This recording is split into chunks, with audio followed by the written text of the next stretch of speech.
Ngayon, saan ang punta mo, Tita Vans? Doon. Ganun na. Saan? Ano yan? Balloon. Nabaling kahoy. Nabaling kahoy. Ribong malaki. Madulas yata dyan, guys. Wala bang hagdanan? Baka ako magdire-diretso. Sa laki ko nito. Guys, mag-aalmusal lang kami kasi mamaya pa. Hindi namin alam kung ngayong umaga o after lunch pa. Syempre kasi, guys, mabait yun si Attorney Dublin. Shout out. Napakabait nun. Isa sa mga i-consider ko na napakabait na attorney.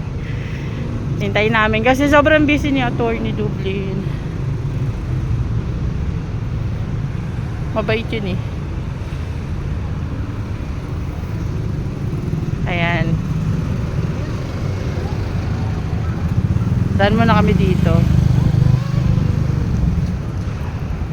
Binibigyan lang kami talaga ng time ni Attorney Dublin. Pero sa totoo lang, sobrang busy po talaga siya.